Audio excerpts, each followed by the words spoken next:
بسم اللہ الرحمن الرحیم۔ السلام علیکم ورحمۃ اللہ وبرکاتہ۔ حضرت محمد صلی اللہ علیہ وآلہ وسلم کا انوکھا واقعہ۔ حضور صلی اللہ علیہ وآلہ وسلم کا یہ واقعہ نہیں سنا تو زندگی فضول ہے۔ محترم ناظرین، ایک حدیث ہے جس کا مفہوم کچھ اس طرح ہے کہ سیدنا ابو ہریرہ رضی اللہ عنہ بیان کرتے ہیں کہ نبی کریم صلی اللہ علیہ وآلہ وسلم نے فرمایا، میری امت کے تمام لوگ جنت میں جائیں گے سوائے اس کے جس نے جنت میں جانے سے خود ہی انکار کر دیا۔ صحابہ کرام رضی اللہ عنہم نے عرض کیا، اے اللہ کے رسول، بھلا جنت میں جانے سے کون انکار کرے گا؟ آپ صلی اللہ علیہ وآلہ وسلم نے فرمایا، جس نے میری اطاعت کی وہ جنت میں جائے گا، اور جس نے میری نافرمانی کی اس نے گویا جنت میں جانے سے انکار کر دیا۔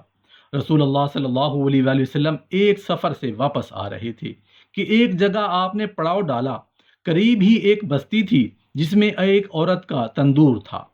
اس عورت نے لشکر کی روٹیاں بھی پکائیں۔ جب وہ عورت اپنے کام کاج سے فارغ ہو گئی تو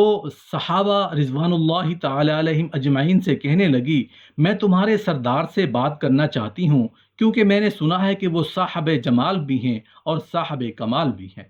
صحابہ رضوان اللہ تعالی علیہم اجمعین اسے رسول اللہ صلی اللہ علیہ وآلہ وسلم کے پاس لے آئے۔ کہنے لگی، اے اللہ کے پیارے رسول صلی اللہ علیہ وآلہ وسلم، میں آپ سے ایک بات پوچھنا چاہتی ہوں۔ رسول اللہ صلی اللہ علیہ وآلہ وسلم نے فرمایا، پوچھئے، کیا پوچھنا چاہتی ہیں؟ کہنے لگی، میں ایک ماں ہوں، تندور میں روٹیاں لگاتی ہوں اور یہی میرا ذریعہ روزگار ہے۔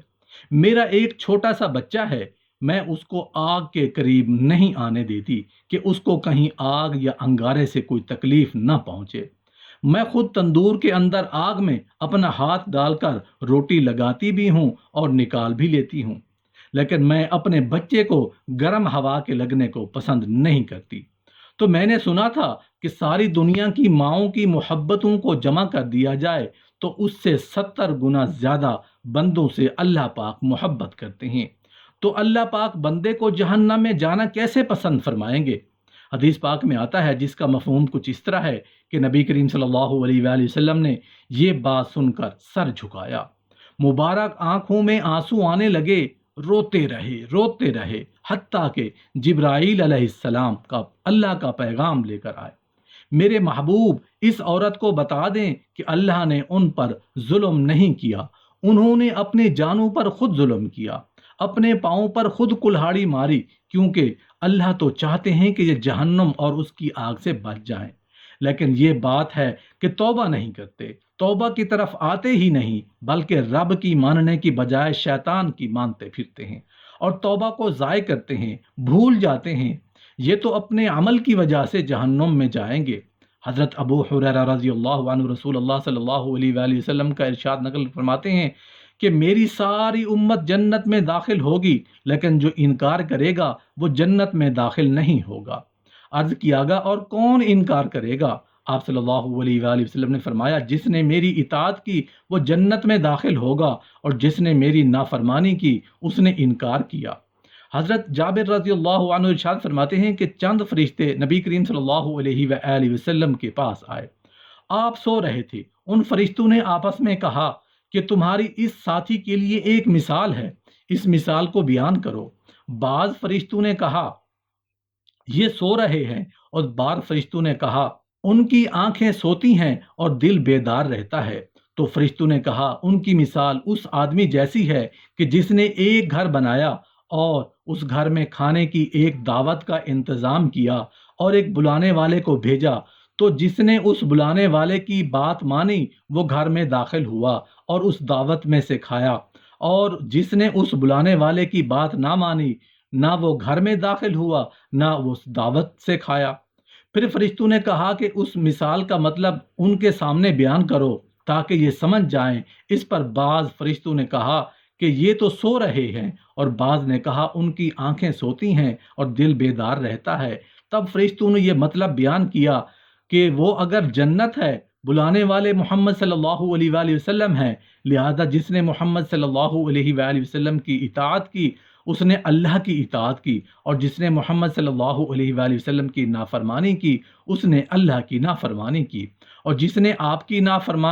اس آپ کی مانی اس نے اللہ کی مانی اور جنت میں جائے گا، اور جس نے آپ کی نہ مانی اس نے اللہ کی نہ مانی اور وہ جنت میں نہیں جائے گا۔ حضرت ابو موسیٰ رضی اللہ عنہ حضور اقدس صلی اللہ علیہ وآلہ وسلم کا ارشاد نقل فرماتے ہیں کہ میری اور اس دین کی مثال جس کو دے کر اللہ تعالی نے مجھے بھیجا ہے اس آدمی جیسی ہے جو اپنی قوم کے پاس آیا اور کہا کہ اے میری قوم، میں نے اپنی آنکھوں سے دشمن کے بڑے لشکر کو تمہاری طرف آتے ہوئے دیکھا ہے، میں تم کو بے غرض ہو کر ڈرا رہا ہوں، لہٰذا یہاں سے بھاگنے میں جلدی کرو، جلدی کرو۔ چنانچہ اس کی قوم میں سے کچھ لوگوں نے اس کی بات مان لی اور سر شام چلے گئے اور آرام سے چلتے رہے، تو وہ تو بچ گئے، اور اس قوم میں سے کچھ لوگوں نے اسے جھوٹا سمجھا اور وہیں ٹھہرے رہے، تو دشمن کے لشکر نے ان پر صبح صبح حملہ کر کے ہلاک کر دیا اور ان کو بالکل ختم کر دیا۔ یہ مثال ہے ان لوگوں کی جنہوں نے میری بات مانی اور جو دین حق میں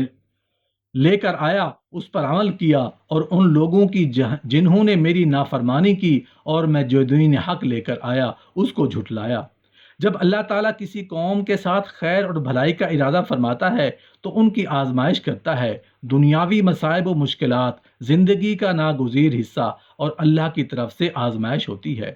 ان کا سلسلہ معمولی مسائل سے لے کر جان لیوا بیماریوں تک ہوتی ہے۔ ایسی آزمائشیں جہاں بندہ مومن کے لیے تکلیف اور پریشانی کا باعث بنتی ہیں، وہاں اس کے لیے بہت سی خیر و بھلائی اور ڈھیروں اجر و ثواب کا ذریعہ بھی ہوتی ہے۔ کافر کی نظر میں مصائب فقط ایک غیر آرام دہ چیز ہوتے ہیں، جبکہ مومن کے لیے اللہ تعالیٰ نے تعلق مضبوط کرنے کا سنہری موقع ثابت کرتے ہوئے اگر مومن ایسے حوادث کا مقابلہ صبر اور برداشت کے ساتھ کرے تو اللہ تعالیٰ جس قدر بے انتہا مہربان ہے اسی قدر بے حساب اجر سے نوازتا ہے، اس پر اپنی رحمتیں نچھاور فرما دیتا ہے، جیسا کہ فرمایا اور ہم کسی نہ کسی طرح تمہاری آزمائش ضرور کریں گے، دشمن کے ڈر سے، بھوک سے، مال و جان سے، پھلوں کی کمی سے، اور صبر کرنے والوں کو بشارت دے دیجیے جنہیں جب کوئی مصیبت آتی ہے تو کہہ دیا کرتے ہیں ہم تو خود اللہ تعالیٰ کی ملکیت ہیں اور ہم اس کی طرف لوٹنے والے ہیں، ان پر ان کے رب کی نوازشیں اور رحمتیں ہیں اور یہی لوگ ہدایت یافتہ ہیں۔ اس کے برعکس کافروں کے لیے واقعی دنیا میں ہی کسی نوازش کا باعث بنتا ہے اور نہ ہی آخرت میں کسی بھلائی کا ذریعہ ثابت ہو سکے گا، کیونکہ ان کا صبر مومن کی طرح رضائے الہی کے حصول کی خاطر نہیں ہوتا، جیسا کہ ارشاد باری تعالیٰ ہے ان لوگوں کا پیچھا کرنے سے ہارے دل ہو کر بیٹھ نہ رہو، اگر تمہیں بے آرامی تکلیف ہوتی ہے تو انہیں بھی تمہاری طرح بے آرامی ہوتی ہے، اور تم اللہ تعالیٰ سے وہ امیدیں رکھتے ہو جو امیدیں انہیں نہیں ہیں، اور اللہ تعالیٰ دانا اور حکیم ہے۔